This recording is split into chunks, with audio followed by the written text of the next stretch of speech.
आर्य, याद है जब आप पहली बार हमें दस्यु राज्य लेकर आए थे, मैंने आपसे क्या कहा था?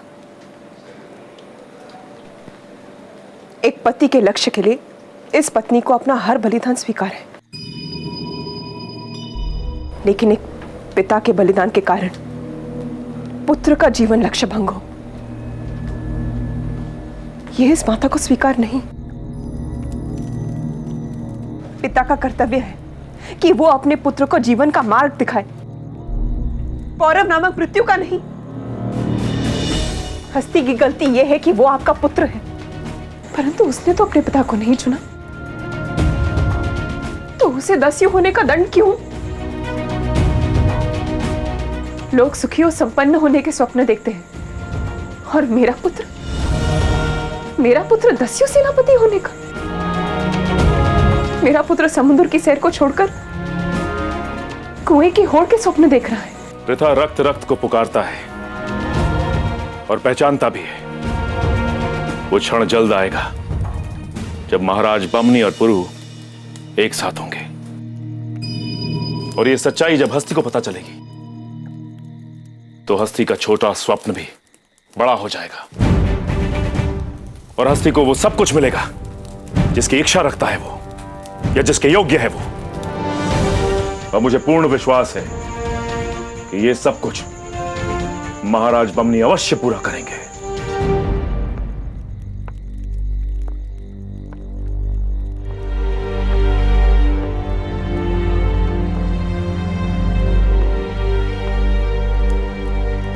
परी कथा और जीवन में अंतर होता है। परी कथा में राजकुमार 2 पंक्तियों में 7 समुंदर पार कर देता है, और यहां सच ये है कि इस झेलम की लहरों को पार करना कठिन है।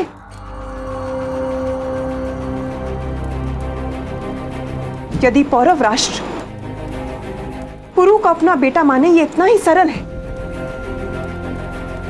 तो आपने उसे पौरव राष्ट्र जाने से क्यों रोका?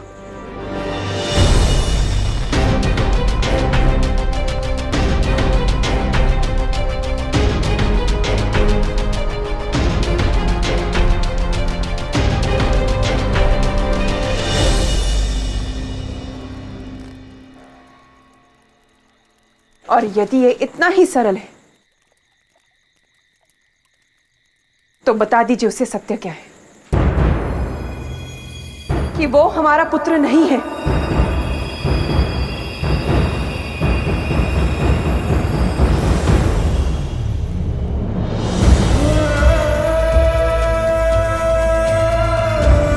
बता दीजिए उसे कि उसकी मां मर चुकी है।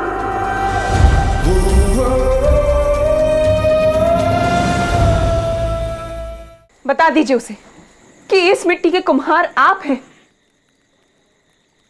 लेकिन मिट्टी कहीं और की है।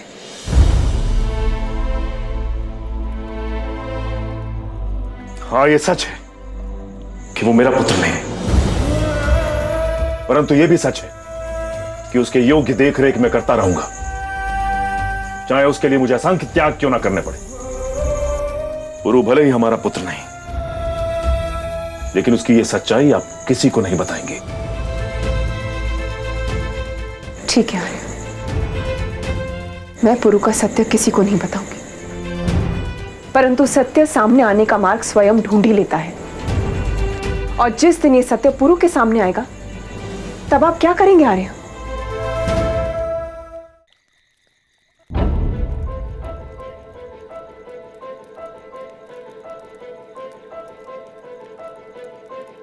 पुरु,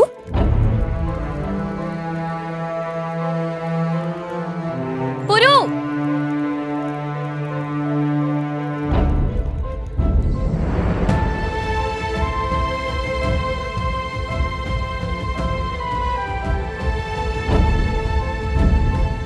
बता दीजिए उसे कि वो हमारा पुत्र नहीं है। बता दीजिए उसे कि उसकी मां मर चुकी है।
सरल मार्ग पर चलते चलते ना जाने कब पुरु नाम का कांटा पैर में चुभा और गहरा चला गया। अब उसका होगा जड़ से उपाय करना होगा।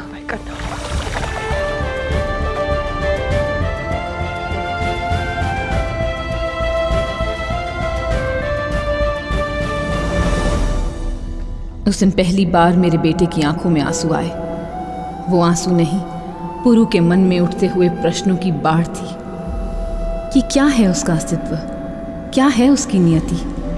यदि वो मेरे स्वर समझ पाता तो मैं उसे बताती कि जिस धारा में वो अपने आंसू छिपा रहा है, उसी धारा के किनारे उसका अस्तित्व उभरने वाला है, कि उसका भाग्य मेरी धारा के पार दूर उस यवन योद्धा से जुड़ा है जो भारत का भाग्य विधाता बनने का सपना देख रहा है और अपने सपने को पूरा करने के लिए पहला कदम उठा चुका है।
गिनती कर ले, समझ आ गया होगा। मैसेडोनिया में इतनी ईंटें नहीं हैं जितने हमारे पास सिपाही हैं।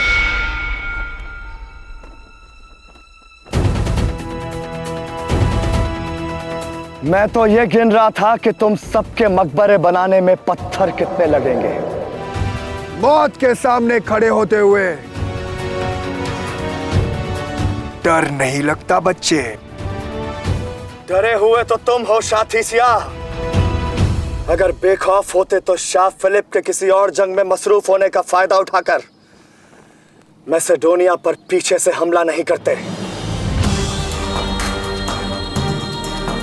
मगर जवाब मिलेगा।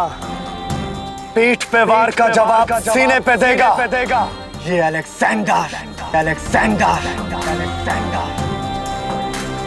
अलेक्जेंडर नाम सुनते ही डर लगता है। तुम लोग को डर लगा क्या नहीं?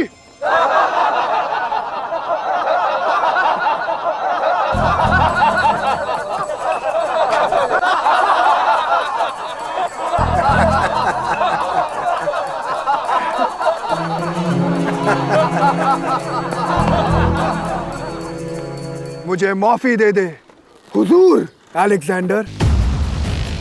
आपका नाम सुनते ही मैं डर गया।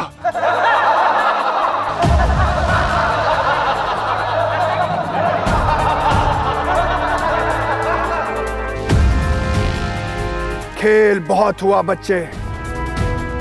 इसके पहले कि मैं तुम्हारी सांसों का साया तुमसे छीन लूं, जाओ जाकर अपनी मां के दामन के साए में छिप जाओ।